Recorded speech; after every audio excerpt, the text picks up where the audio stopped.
Bonjour à tous. Aujourd'hui, je vais vous présenter Plume, une plateforme d'écriture adaptative qui permet de proposer des sujets d'écriture différenciés à vos élèves et de garder une trace de leurs travaux pour suivre leur progression. Voici le plan.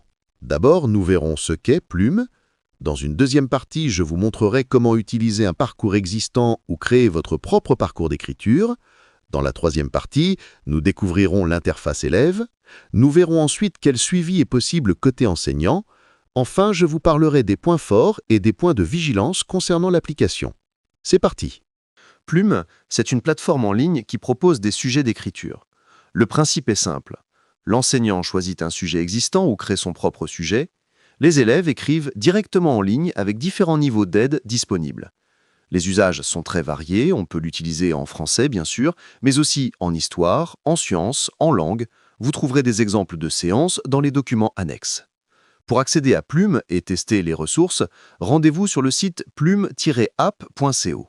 Attention, l'essai est gratuit dans un temps limité, mais Plume est un outil payant. Renseignez-vous auprès de votre établissement pour savoir s'il peut le financer.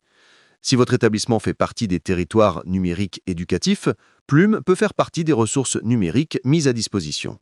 Je vais maintenant vous montrer un exemple concret, comment accéder à Plume depuis un collège faisant partie du territoire numérique éducatif. Première étape, rapprochez-vous de la personne qui, dans votre établissement, est chargée de gérer les ressources numériques. Cette personne devra vous ajouter la ressource et y associer les élèves.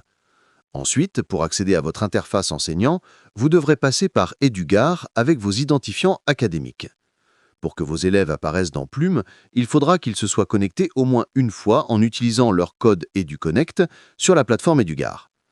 Le profil des élèves se génère automatiquement dans l'application dès leur première connexion à Plume via le GAR. Vous les retrouverez dans la partie Piloter. Une fois les profils élèves créés, vous pouvez leur fournir un accès en cliquant sur Connecter mes élèves. Deux options s'offrent à vous. Première option, via un navigateur à l'aide d'un identifiant et d'un mot de passe constitué de 4 chiffres. Le bouton Connecter mes élèves permet de télécharger la liste de ces identifiants au format PDF pour les communiquer aux élèves. Deuxième option, connecter ma classe en un clic. Partagez ce lien unique avec vos élèves. Ils pourront rejoindre directement votre classe sans saisir d'identifiant individuel. Attention, ils devront ensuite cliquer sur leur pseudo et auront accès à celui des autres élèves. Veillez donc à bien vérifier qu'ils ne se connectent pas au compte d'un camarade. En résumé, côté enseignant, connexion systématique via Edugar. Côté élève, après une première connexion via Edugar avec les codes EduConnect, l'enseignant peut fournir soit un identifiant et un mot de passe simple, soit un lien unique sur lequel les élèves choisissent ensuite leur profil. Voyons maintenant comment créer un parcours d'écriture en utilisant les sujets disponibles sur la plateforme ou en créant nos propres activités. Un parcours, c'est pour résumer l'équivalent d'une séquence dans laquelle vous allez pouvoir ajouter des activités d'écriture afin de créer une progression. Dans votre tableau de bord, cliquez sur « Parcours », puis sur « Créer un parcours d'activité ». Vous pouvez vous aider de l'assistance IA ou créer votre parcours manuellement. Nous allons, dans notre exemple, créer un parcours manuellement. La plateforme propose 4 types d'activités. Histoire, écrit court, mes consignes, où nous pourrons créer nos propres sujets d'écriture, et enfin, test de positionnement. Commençons par la catégorie « Histoire ». Plume propose des centaines de sujets classés par niveau scolaire, par genre littéraire et par thématique. Je peux filtrer par niveau, du CP à la 3e. Je peux aussi filtrer par genre, récit d'aventure, portrait, dialogue, lettres, articles de presse, poésie. Prenons un exemple concret. Dans la barre de recherche, je tape « Robinson ».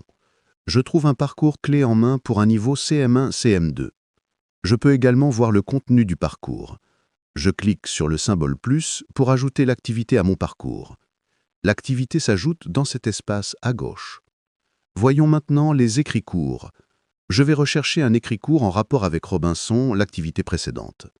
Voici le sujet. La découverte d'une île. Tu découvres une île inhabitée. Comment l'appelles-tu? Je l'ajoute. Je peux maintenant changer l'ordre des activités dans mon parcours en les déplaçant. Je vais placer l'écrit court avant le sujet « Histoire ». Et si vous préférez que vos élèves puissent accéder à toutes les activités dès le départ, cochez la case « Optionnel ». Voyons maintenant la catégorie « Mes consignes ». Cliquez sur l'onglet « Créer une consigne ». Ici, vous pouvez à nouveau vous aider de l'IA ou créer la consigne manuellement. Je choisis le niveau 5e, le type d'activité rédaction, et enfin le genre d'écrit, je choisis texte descriptif pour notre exemple. Enfin le thème, vendredi ou la vie sauvage, raconte le naufrage de Robinson. L'IA propose 3 sujets avec 3 niveaux de difficulté différents, je peux en choisir un ou plusieurs. Les nouveaux sujets se sont ajoutés à ma bibliothèque de consignes, j'appuie à nouveau sur le symbole plus pour les ajouter à mon parcours. Enfin, les tests de positionnement proposent des tests courts par niveau que vous pouvez réaliser en début d'année, par exemple dans un parcours de découverte de l'application. Quand votre parcours est prêt, passez à l'étape suivante. Pour que vos élèves aient accès au parcours, vous devez simplement les sélectionner. Enfin, dans l'étape numéro 3, vous pouvez finaliser et vérifier les informations de votre parcours. Une fois validé, le parcours est accessible pour mes élèves. C'est très rapide. Voyons maintenant comment les élèves utilisent Plume. Rappel, comme nous l'avons vu précédemment, côté élève, après une première connexion via Edugar, avec les codes EduConnect, l'enseignant peut fournir soit un identifiant et un mot de passe simple, soit un lien unique sur lequel les élèves choisissent ensuite leur profil.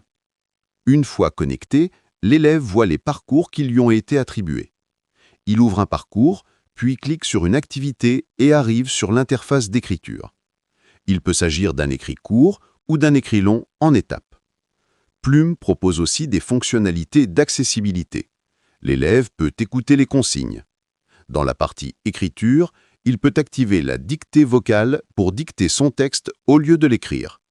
Il peut aussi écouter ses phrases grâce à la synthèse vocale pour vérifier ce qu'il a écrit. Dans la partie à droite, Plumi est là pour t'aider, l'élève peut solliciter un personnage IA pour lui demander une aide personnalisée. S'il veut par exemple des conseils pour écrire son texte, cette aide s'adaptera à ce que l'élève a déjà produit et fournira des conseils adaptés. Une fois son texte terminé, l'élève clique sur « J'ai terminé ». Son texte est alors envoyé à l'enseignant pour correction. Une fois corrigé, l'élève reçoit une notification. Il peut revenir sur son texte en suivant les conseils de son enseignant. Revenons maintenant sur l'interface enseignant. En tant qu'enseignant, je peux suivre la progression de mes élèves en temps réel. Je clique sur l'onglet « Corriger ». Je retrouve ici toutes les productions de mes élèves. Je peux cliquer sur le texte d'un élève pour y accéder.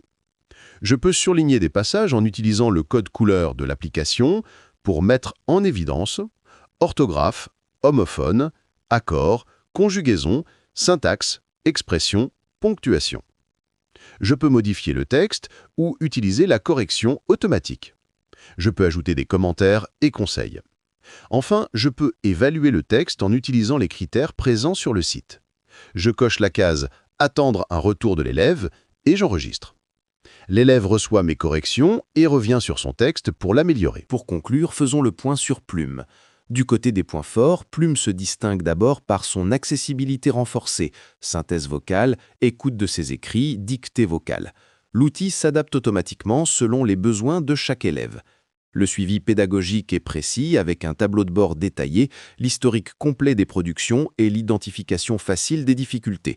Enfin, la bibliothèque d'activités prête à l'emploi et la correction automatique vous font gagner un temps précieux.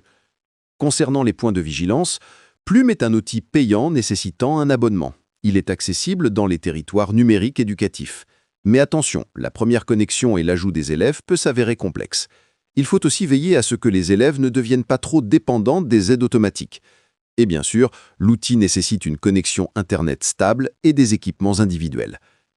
En résumé, Plume, c'est un outil efficace pour différencier les productions écrites et suivre la progression de vos élèves.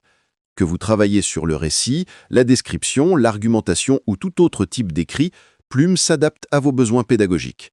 Je vous invite à tester l'outil, explorer la bibliothèque et créer vos propres parcours. Retrouvez cette fiche complète et d'autres ressources numériques sur le site Numérique et Inclusion. Le lien est dans la description.